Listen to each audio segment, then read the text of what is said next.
Monsieur le ministre. Oui, maître. Dans l'ordonnance de renvoi, il est prévu cette infraction selon l'article 298. Je vais faire la lecture par la permission de Monsieur le Président et je vais vous poser 2 questions. Bien. L'article 298 dispose: quiconque pouvant empêcher par son action immédiate, sans risque pour lui ou pour les tiers, soit un crime, soit un délit, contre l'intégrité corporelle de la personne, s'abstient volontairement de le faire, est puni d'un emprisonnement de 1 à 5 ans et d'une amende d'1 million à 5 millions de francs guinéens. Monsieur le ministre. Oui, maître. Est-ce que l'information que vous avez reçue du général ou du colonel, chef d'état-major général des armées, oui, maître, est-ce que vous avez continué à Koya? Non. Non. Le fait que vous avez donné l'information directement avant votre arrivée à la directrice, n'est-ce pas la preuve de votre préoccupation par rapport aux événements qui sont déroulés? Oui. Oui. Lorsque vous étiez venu au camp, admettons que le président ne réagit pas de la sorte pour obtenir des fonds et que par la suite, vous refusez de retourner au niveau des lieux. Est-ce que, n'est-ce pas là, un refus de votre part de pouvoir comprendre la gravité de la situation au stade? Effectivement, oui. Les mesures qui ont été prises à travers la demande auprès du président, est-ce que n'est-ce pas là la preuve qui justifie effectivement que vous, ministre de la Santé à l'époque, vous étiez le premier responsable du département et vous avez la charte de le faire ainsi? N'est-ce pas là? Oui. D'accord.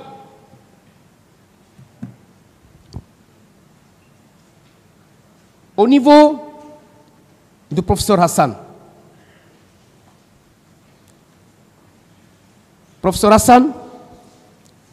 est-ce qu'il faisait partie du comité de crise? Oui. Très bien. Quel était spécifiquement son rôle? Bon, il était au niveau du comité de crise parce que c'est son service et c'est lui le chef de service, c'est lui qui gérait les corps. Très bien. Si le pool des juges voulait en savoir plus, est-ce qu'il n'allait pas inviter le professeur Hassan à déposer sa déclaration? Bon, je ne suis pas de la justice, je ne connais pas comment il se dit, mais je crois que oui, il aurait pu le saisir quand même pour avoir des informations. Bien. Bon, mais comme je ne connais pas comment la justice marche, bon. Il y a un conseil de la partie civile qui a posé la question de savoir qu'un camion ou des camions se trouveraient dans l'enceinte du camp Samori. Oui, maître. Et que vous, en votre qualité de ministre de la Santé, vous avez effectivement vu ces camions. Est-ce que c'est vrai? C'est pas vrai, maître. C'est pas vrai. Depuis ces événements, est-ce que vous avez vu dans un camion un corps sans vie? Non. Non. Vous recevez l'information à travers qui? Vous recevez les informations à travers qui? Quelle information? L'information relativement, n'est-ce pas, aux actions du comité de crise. Alors, je reçois les informations à travers le président du comité de crise et par voie de rapport. Par voie de rapport. Ouais. Ce rapport est destiné, n'est-ce pas, à qui de droit? Oui.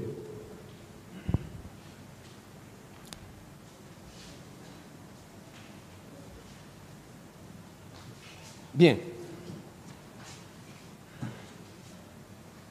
Dans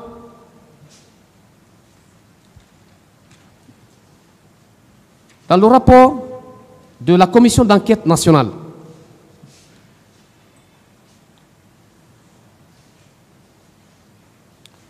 il est dit ceci: Cette fois-ci, je reviens à la page 16.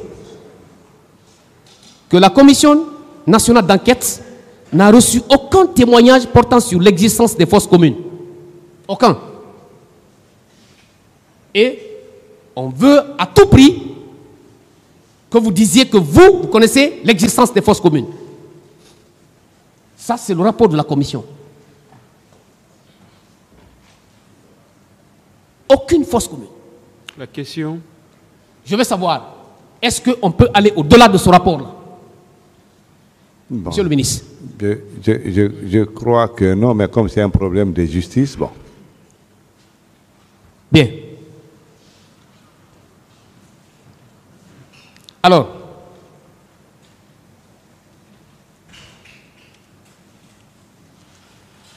il a été dit par les conseils de la partie civile à travers leurs questions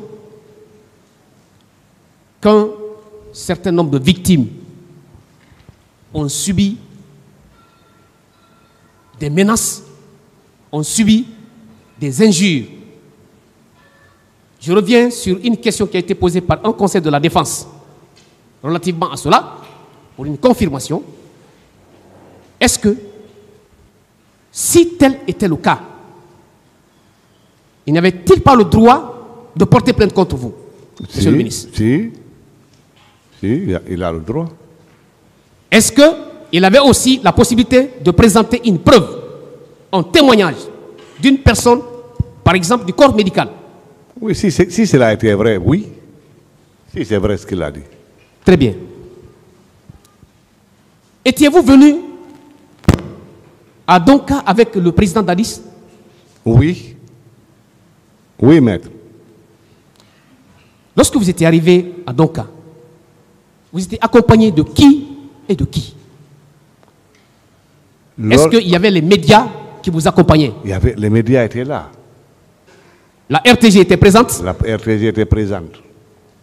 Les archives de la RTG sont en faux foi. C'est dans les archives de la RTG. Au-delà de la RTG,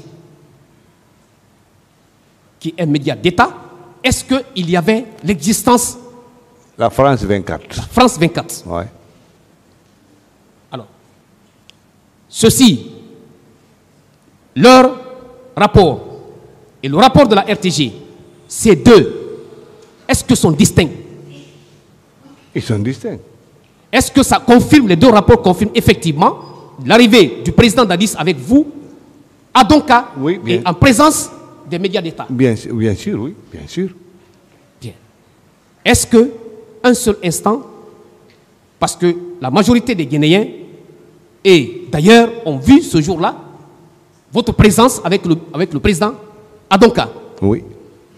Est-ce qu'il y a eu un seul instant un manque de respect quelconque à l'endroit d'un blessé? Non. Non. Ce jour, vous étiez dans quel état lorsque vous étiez venu rencontrer des blessés, des victimes? Franchement, j'étais démoralisé. J'avais pitié.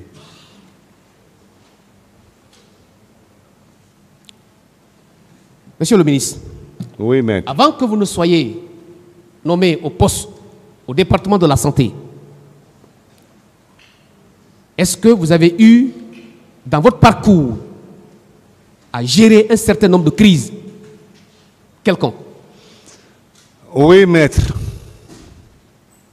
Un exemple? Maître, je suis chirurgien de guerre.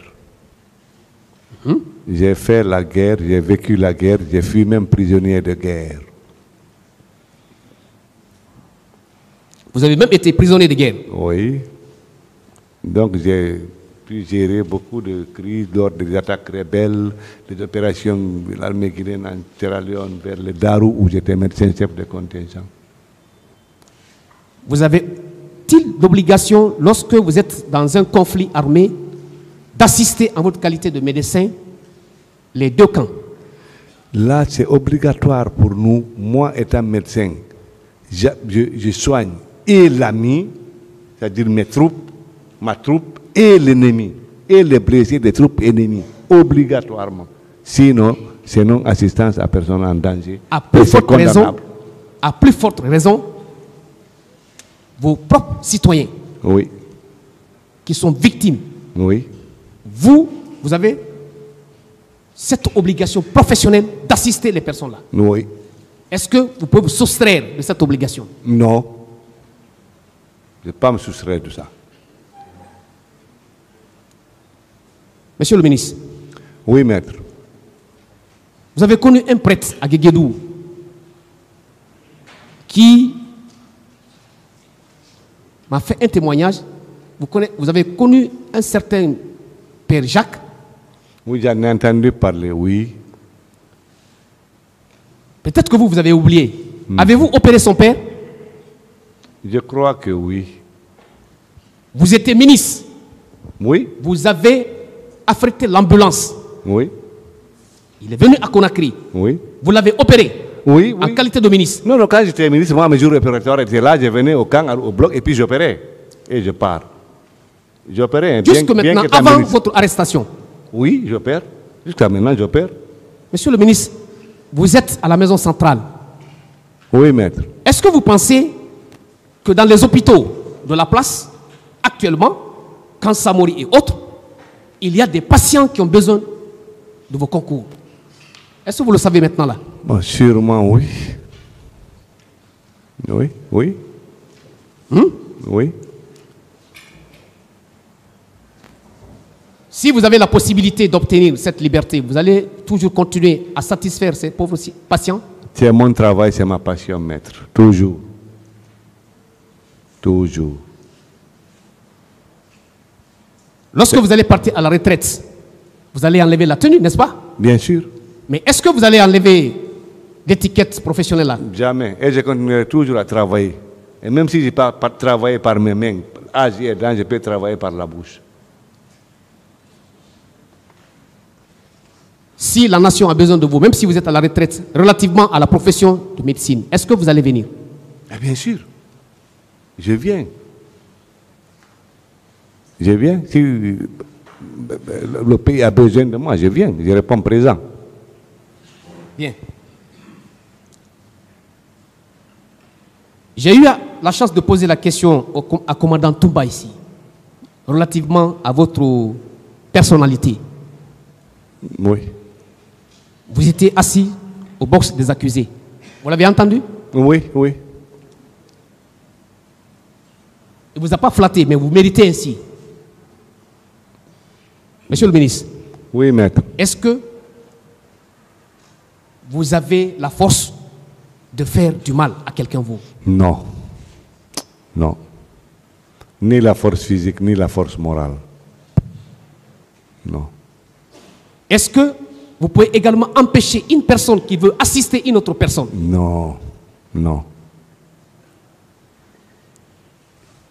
Est-ce que, par hasard ou par coïncidence, est-ce que vous pouvez assister une personne au-delà de ses moyens? Non. Est-ce que vous avez la possibilité d'intervenir dans votre domaine de compétences sans pour autant demander une rémunération quelconque, lorsque c'est nécessaire? Oui, bien sûr. Vous le faites souvent? Ah oui, on le fait. Vous opérez souvent sans pour Ça autant... n'a rien. Le serment d'Hippocrate même, c'est écrit là-dedans et j'ai juré sur ça. Ah oui. Il a été dit ici que vous avez participé de près ou de loin au pillage de la pharmacie centrale. Vous trouvez une commodité lorsque vous prenez la clé, vous donnez à qui de droit pour venir ouvrir cette pharmacie centrale pour distribuer les produits à ces blessés, à ces victimes, et que vous revenez par la suite détruire. Est-ce que c'est logique? Ah, maître, non. Non. Vous trouvez ça logique? Non, non, c'est pas logique. Dans quel intérêt? C'est pas faisable même. C'est pas vrai même.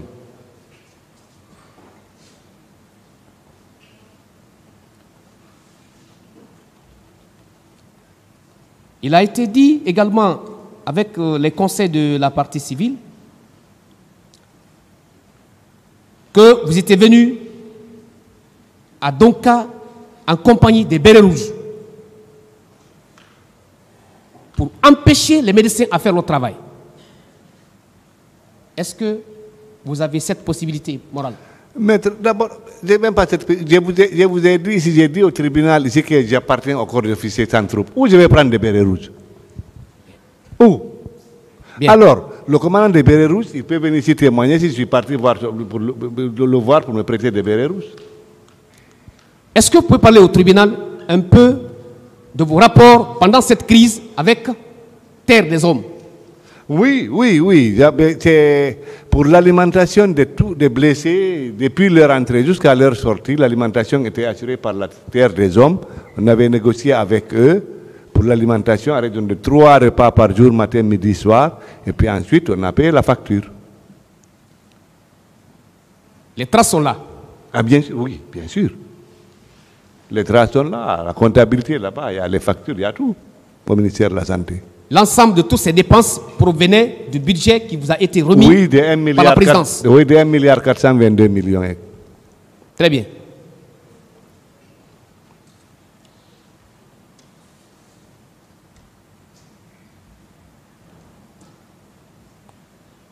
Il y a un confrère, Maître Gilbert, je me rappelle très bien, de l'autre côté de la partie civile, qui a dit que vous étiez un homme influent au sein du CNDD. Qu'est-ce que vous en dites? Non, moi je refuse ça. Je n'étais pas influent, j'étais membre du CNDD, mais je n'étais pas un homme influent, j'étais comme tous les membres du CNDD. Est-ce que être influent veut dire qu'il faut forcément que vous soyez ministre? Non. Ou si un ministre est influent, il peut prendre toute décision quelconque, non, sans consulter? Non, c'est pas comme ça. Il peut ne pas même rencontrer le chef de l'État? Non. Est-ce que vous avez posé des actes dont le président n'a pas été au courant? Non, jamais. Non. L'information lui est toujours remontée? Ah oui. Je rencontre toujours compte au président et au premier ministre. Lorsque vous étiez venu rencontrer le chef de l'État relativement à cette demande de dépenses, si vous étiez influent, est-ce que vous avez besoin de venir le voir? Je crois que non. Autrement dit, si c'est vous qui le commandez, est-ce que vous avez besoin de le voir? Non. Mais vous étiez obligé de partir le rencontrer afin qu'il vous donne des instructions relativement à l'éventuelle dépense quelconque. C'est le chef, oui. Est-ce que vous seul vous pouvez débloquer un montant à la Banque centrale? Non. Est-ce que vous pouvez donner les instructions au ministre de l'économie et des finances? Jamais. C'est lorsque le président décide que la décision est exécutée respectivement par les départements ministériels concernés. Oui. Bien.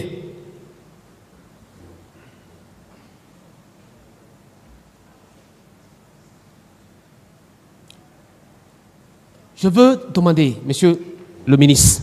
Oui, maître. Il a été déclaré par la partie civile ici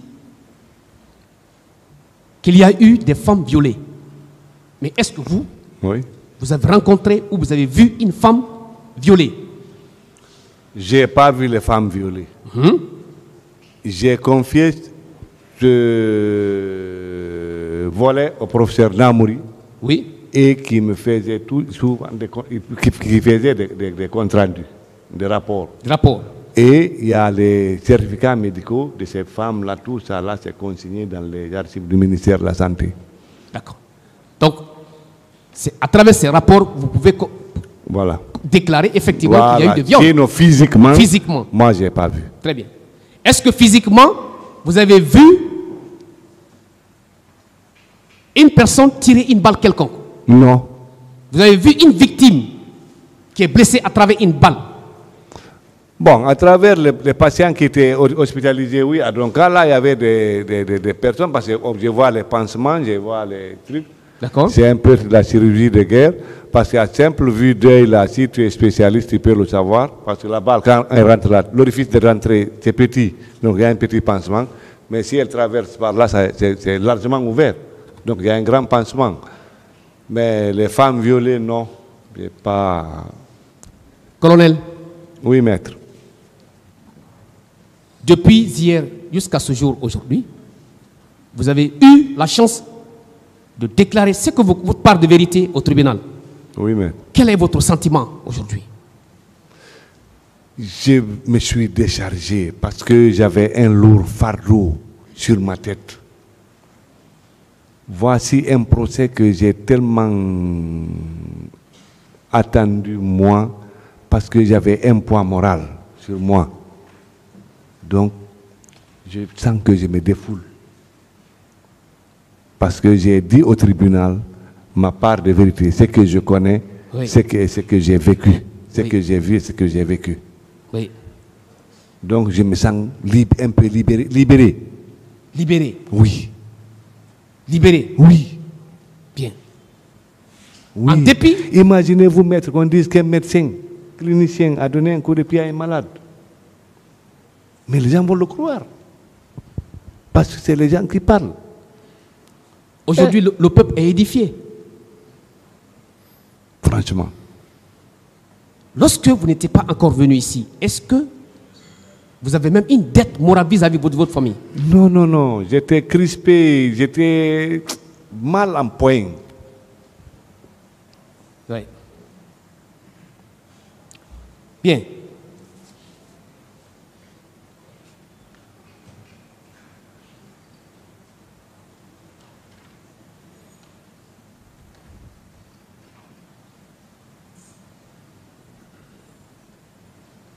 Alors,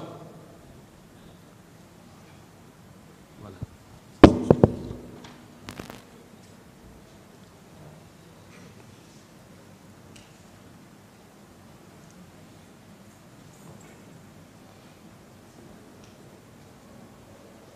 Monsieur le ministre, Oui, maître. votre département est en ville. Oui. Vous êtes logé au camp Samori. Oui. Pour revenir un peu sur la question avant la seconde question, c'est à quelle occasion vous vous rendez au camp? C'est lorsque j'ai un document à faire signer par le président d'Addis, Oui, ou bien lorsque j'ai un compte rendu oui. verbal à lui faire.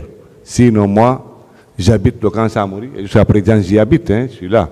Et je travaille à 150 mètres du rond-point du port. Donc, je venais rarement à Alpha Aya. Donc, seulement c'est au cours des conseils de ministres, Les conseils des ministres se tiennent en ville, au palais de la Colombe, voilà, sous l'autorité du Premier ministre. de l'autorité du Premier ministre. Pas le conseil interministériel, je parle du conseil des ministres. Le conseil des ministres, Des je parle. ministres, voilà. Bien. Sous l'autorité du Premier ministre. Oui, Ça veut dire que même s'il y a un acte quelconque à poser au sein de votre département, vous passez forcément par le Premier ministre. oui, bien sûr, bien sûr. Discutez en Et- conseil de ministres. Voilà. L'information maintenant est Et déposée. adopté, si c'est Adopté. adopté, je vais rendre compte. Très bien. Ça veut dire que ce n'est pas à tout hasard vous partez au camp. C'est lorsque c'est nécessaire. Oui, oui, oui. Oui. Bien. Par exemple, si je vous dis que je ne connais pas le bureau de Thiebro, vous n'allez pas croire. Pourtant, je ne connais pas son bureau. Parlez-nous un peu, parlez au tribunal un peu par rapport aux médicaments envoyés par les Français à l'aéroport. Bon, oui, les Français avaient envoyé des médicaments. Oui. Bon, mais je crois qu'il y a eu... C'est le 30 septembre. Bon, j'ai oublié la date. Laissez-le répondre. Quand vous posez une question, laissez-le finir. D'accord, Monsieur le Président. J'ai oublié la date. Les médicaments là ont été... Ils ont envoyé les colis à l'ambassade de France.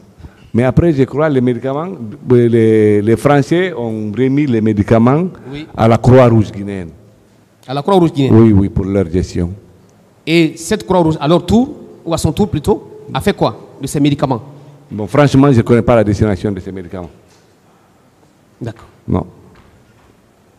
Bien. Depuis que la Croix-Rouge a reçu les médicaments. D'accord. Alors, Monsieur le ministre, Oui, maître. je voudrais savoir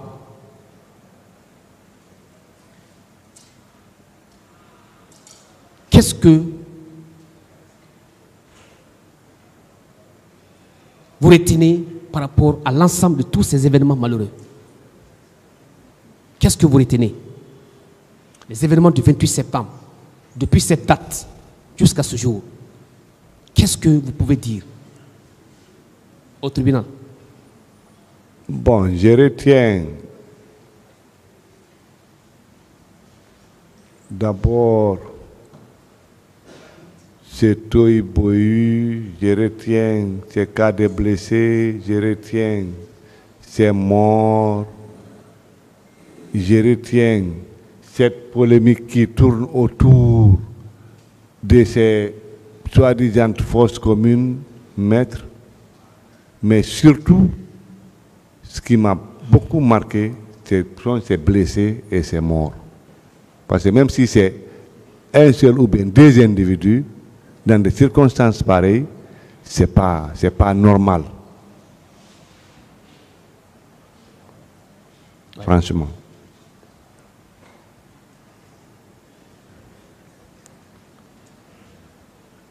Je veux terminer par vous poser des questions simples.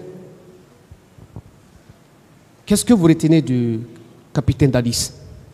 C'est un homme généreux, impulsif mais généreux. Oui, impulsif mais généreux. Commandant Toumba, qu'est-ce que vous retenez de lui? Toumba, commandant Toumba, je retiens de lui un médecin qui a travaillé avec moi, un cardiologue. Colonel Tchegro, qu'est-ce que vous retenez de lui? Tchegro, je retiens de lui aussi gentil, un fin gendarme qui est presque plus militaire que gendarme. Donc il devrait être militaire en principe? Non, Tchegro est gendarme, mais il est plus militaire que gendarme. Avez-vous d'autres rapports avec les autres accusés avant ces événements? Mais co-accusés? Avec colonel Pivi, je pense. Qu'est-ce que vous retenez de lui? Oui, oui. C'est bon. Colonel Pivi, nous sommes tous, lui et moi, nous sommes de la même unité. Le bataillon autonome des troupes aéroportées. Bien. Monsieur le Président, je vous remercie. Je remercie également le parquet, les assesseurs, je vous remercie. Merci aussi, chers confrères de la partie civile. Merci également les confrères de la défense. Est-ce qu'il y a des questions? Défense.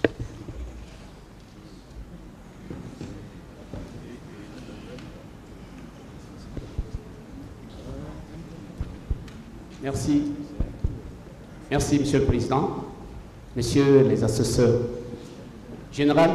Oui. Merci d'être venu. Merci. J'ai des séries de questions à vous poser. OK. Je vous rappelle que je suis le conseil de l'ex-ministre de la Santé, colonel Abdoulaye Chérif Diaby.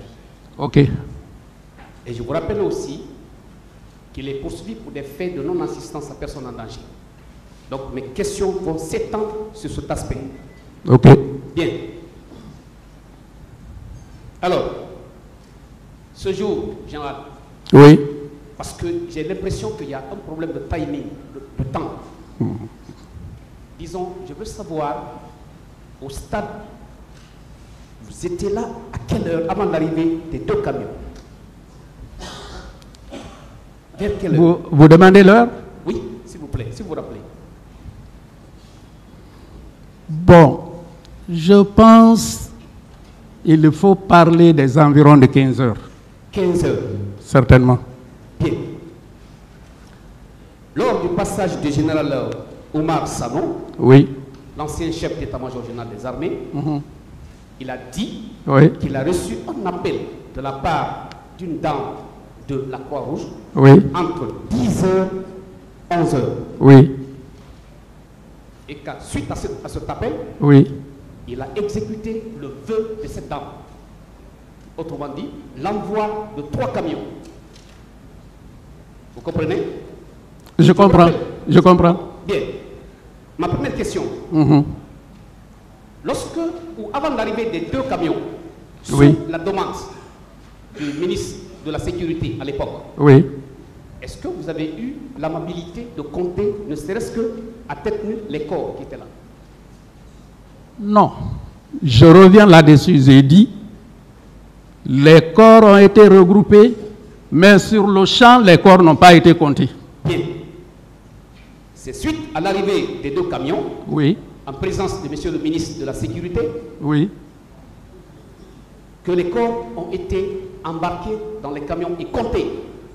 Le ministre de la Sécurité n'est pas venu à l'embarquement des corps au stade. Parfait.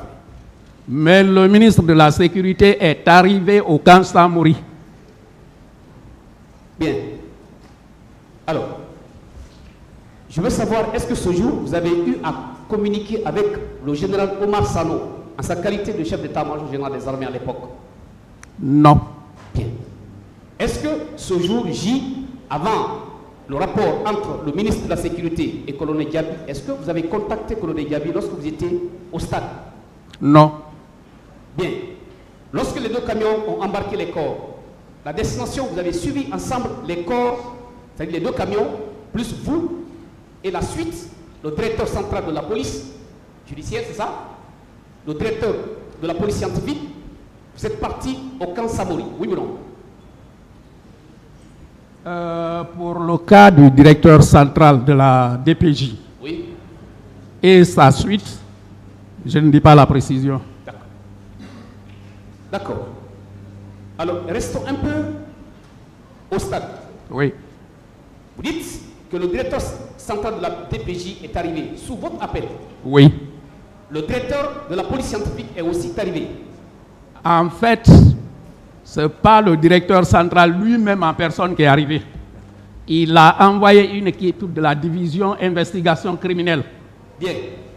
Cette division d'investigation criminelle Oui.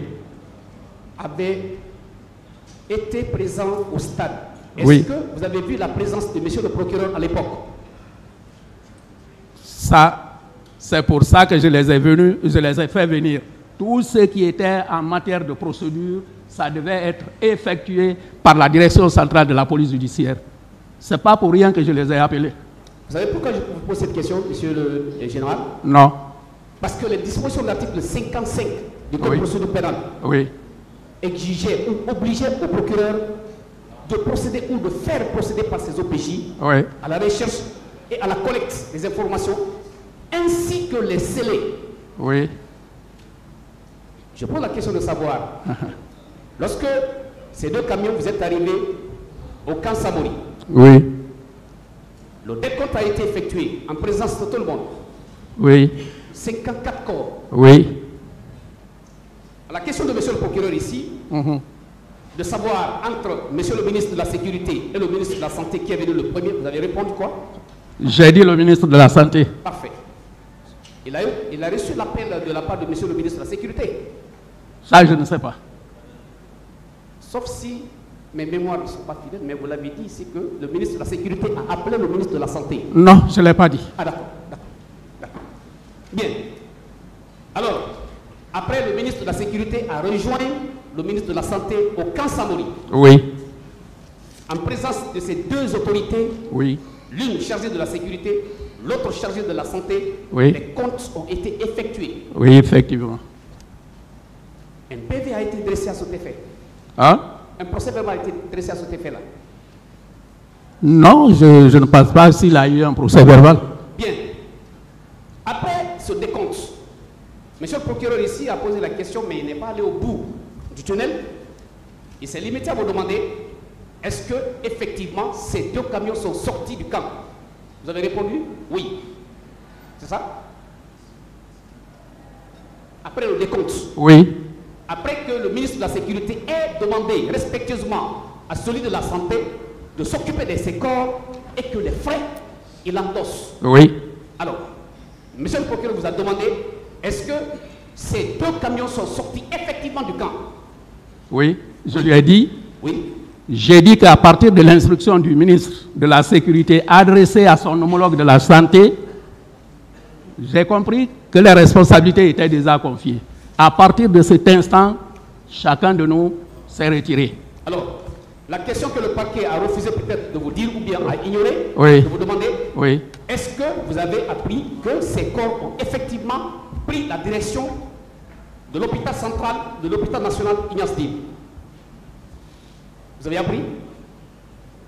Non, la précision, j'ai dit que le ministre a été chargé de mener l'opération qui sied en ce qui est la responsabilité de la santé. Bien. À partir de là... Bien. Mais tout de même, vous avez appris qu'il y a eu une restitution des corps. Oui. Oui. Bien. Il y avait un comité qui était mis en place. Oui. Vous connaissez le pool de ce comité? La composition? Je ne peux pas détailler la composition. Je sais seulement que... On dit... Comment on appelle celui qui était ministre de la coopération? Elhadji Koutoubour, ça. Voilà. Bien. Et puis, l'imam de la grande mosquée. Parfait. Et puis, l'évêque aussi du côté de l'église. Monseigneur Vincent Koulibaly. Oui. Parfait. Est-ce que vous avez vu la présence, ou dans cette composition, la présence de monsieur le ministre de la Santé?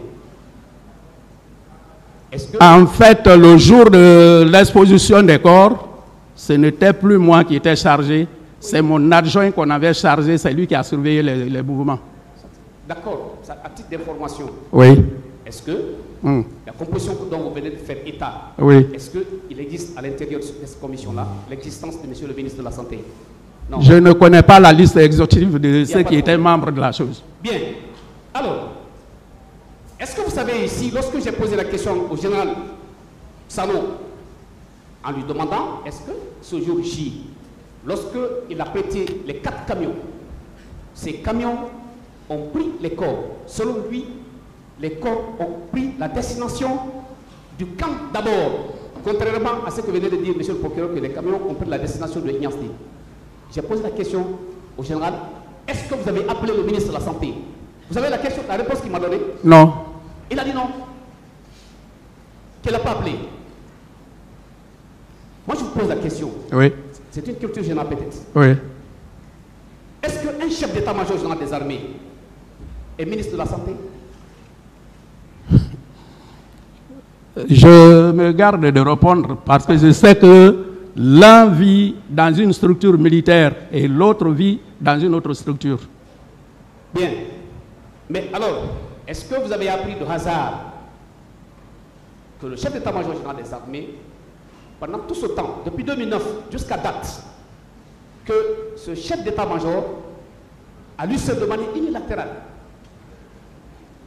en consultant personne habilité à le faire, à coopérer avec son commandant de train, avec les chauffeurs militaires au camp Samori, avec la dame de l'ONG La Croix-Rouge? Est-ce que vous avez appris ça? C'est maintenant là que je l'apprends. Très bien, je vous l'apprends. En l'absence du département de la santé. Bien. Alors, je viens...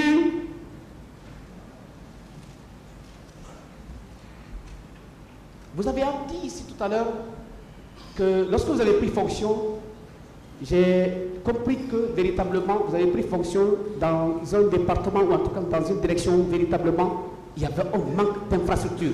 Oui. Oui ou non? Oui. Bien. Est-ce que vous saviez qu'au sein des 2 hôpitaux nationaux à l'époque, que le CNDD est arrivé au pouvoir, le matériel était en état défectueux? Je l'ai appris. Parfait. Est-ce que vous savez que les 54 corps qui ont pris la destination au niveau de l'hôpital national Ignace Dine, est-ce que vous savez à l'époque la capacité d'accueil de cet hôpital ne pouvait pas contenir les 54 corps? Ça, je ne sais pas. Est-ce que vous savez qu'une partie de ces corps ont été amenés à l'hôpital Ignace Donka? Non, je ne le sais pas. Bien. Mais vous savez quand même à l'époque, la personne qui était directrice générale de l'hôpital Donka, c'est Mme Fatou Siki. Oui. Parfait.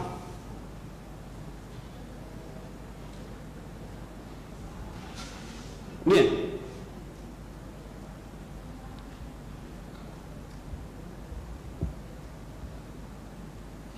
Le général Toto, Père oui. Salam, Oui.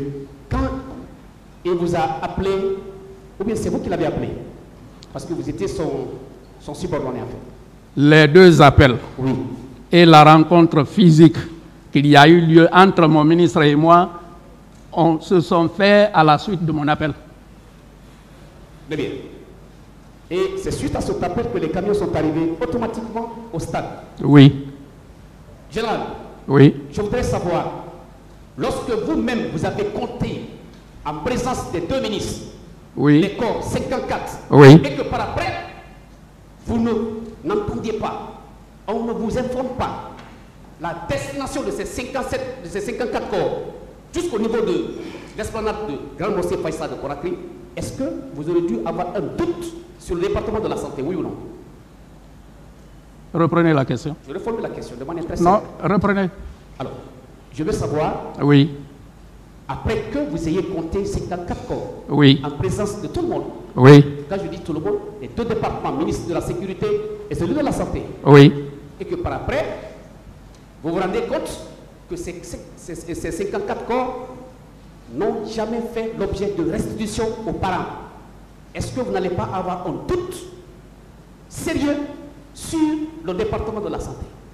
Le rapport qui m'est arrivé Oui, m'a fait comprendre que à l'exposition de l'esplanade de la Grande Mosquée, oui, les corps étaient bel et bien là, et que parmi ces corps, oui. il y a eu 32, si je ne me trompe pas, il y a eu 32 corps, si je ne me trompe pas, dont 2 femmes qui ont été reconnues par les parents et lesquels parents sont entrés en possession de ces corps pour leur inhumation. C'est le reste Des 20 corps, qui n'a pas été identifié quand il y a eu les mouvements. très bien. Ça, c'est une première information importante pour le tribunal. 54, 32 ont été restitués. Oui. Des parents sont venus prendre leur corps Oui. après identification. Oui. Est-ce que ces corps, vous avez appris que ces corps ont été traités dignement avant la restitution? Lesquels? Les corps qui ont été envoyés à l'esplanade de la Grande Mosquée Faïsal, est-ce que vous avez appris que ces corps ont été traités comme avait sollicité le général Toto sous l'entremise de M. le ministre de la Santé avant de restituer aux parents? Pour ma part, le ministre général Toto, ayant donné l'instruction avec précision de préparer ses corps et qu'il prend la dépense en charge, c'est ce qui a dû être fait. Très bien. Alors, et c'est ce qui a été exécuté, oui ou non? Hein? Sa demande a été exécutée par le ministre de la Santé, oui ou non? Moi, je crois que c'est une instruction et c'est l'instruction-là qui a été exécutée. Parfait, ça a été exécuté. Très bien. Alors, autre chose, général, Oui. selon vous, est-ce que pour les besoins de la cause, pour une manifestation de la vérité, ces 2 camions ne devraient-ils pas être placés sous scellé? J'ai dit que la matière procédurale, On en connaît. j'aurais bien voulu que ça se passe avec la direction centrale de la police judiciaire. Oui, oui. Parce que il est dit que l'officier de police qui aurait quitté la direction centrale pour venir à ce niveau informe son procureur. Et ils engagent les démarches ensemble. Oui. Alors, tout à l'heure, monsieur le procureur a effectivement sollicité auprès de vous de savoir l'heure exacte lorsque vous étiez soit en partance ou bien à l'arrivée au camp Samouri. Vous avez dit approximativement entre 18h et 19h. Oui. En ce moment précis, c'était visible, on pouvait se voir. Il n'y Oui. avait pas d'obscurité. Oui. Il n'y avait pas d'obscurité. Oui. Au point de ne pas identifier la quantité des corps qui se trouvaient dans le camion. Oui ou non? Identifié par qui? Au point de ne pas pouvoir compter de manière exacte le nombre de corps dans un camion, parce qu'il faisait entre 18h et 19h. Mais je vous ai dit que les corps ont été comptés. Très bien. Le général Omar Sano, de son passage ici, il a dit qu'il n'est jamais descendu de son bureau. Lui, depuis qu'il est monté à 7h, je crois même le lendemain, le 29, il n'est pas descendu. Au point, il a donné un chiffre, il dit 57 corps, 157 corps autant pour moi. Je vous pose la question, général. Oui. Est-ce qu'après ça, vous et général Sano, de hasard, vous vous êtes rencontrés pour discuter de ce problème-là, un jour? J'ai dit que je n'ai jamais rien échangé avec le général Sano. Jamais. Jamais. Ni pendant l'événement, ni après l'événement. Il y a une question parfois même de relations personnelles. Je n'ai jamais connu le numéro de général Sano. Je ne l'ai pas appelé pendant l'exercice de nos fonctions. Et après ça, ce n'est que le premier jour où on est venu se présenter ici que lui et moi on s'est vus. Et comment s'appelait le chef d'équipe de la direction centrale de la police judiciaire qui est venu se présenter à vous? C'est le contrôleur général à la retraite maintenant. Son nom? Tidjane. Pardon? Tidjane. Tidjane qui? Il est camarade au Condé. Quelque chose comme Tidjane. ça. Oui. En tout cas, c'est Tidjane quand même. Prénom. Oui. Le nom maintenant, c'est... S'il n'est pas Condé, il doit être camarade, mais je crois qu'il est Condé. On met d'abord Condé, l'autre là, on met en parenthèse. Oui, c'est à voir, parce que c'est une question de nom. Ouais. Généralement, quand on est entre nous, on appelle généralement par le grade. D'accord. Très bien. Alors, général, Oui, de votre point de vue, oui. oui ou non, après tout ce que vous avez vécu, parce que vous êtes témoin ici, Oui, et je rappelle que vous avez 3 obligations: de comparaître, de déposer et de sincérité. Et vous êtes dans cette trajectoire. Oui ou non, le département de la santé a exécuté à la lettre les demandes sollicitées par le ministre de la Sécurité. je ne veux pas revenir là-dessus. Je vous ai dit, pour moi, à l'époque des faits, le ministre Toto, ministre de la Sécurité, 3e personnalité du CNDD, il était général de brigade. Oui. Le ministre de la Santé était colonel. Comprenez par rapport à la matière d'instruction, qu'est-ce que ça veut dire? Non, j'ai compris. Voilà. J'ai compris. Pour preuve, Général Toto, en cet instant précis, ne s'est pas comporté comme homologue du ministre de la Santé. Oui ou non? Mais plutôt comme supérieur hiérarchique militaire. Il a instruit. Il a instruit et c'est exécuté. Général, vous êtes sincère? Merci. Bien. Alors, je crois, la dernière question, Oui. sous réserve naturellement. Si Général Oumar Sano n'informe pas le ministre de la Santé de l'existence des 4 camions dans le camp où il était le premier responsable de l'armée guinéenne, s'il ne l'informe pas, est-ce que ce que vous ne connaissez pas, vous êtes tenu de le faire? Ce que je ne connais pas. Oui. C'est ça la question. Est-ce que vous êtes censé connaître ou savoir faire la chose? Non. Je vous remercie, Général. Merci. Merci pour votre sincérité. Merci. Monsieur le Président, respectueux assesseurs, merci. Merci, chers confrères.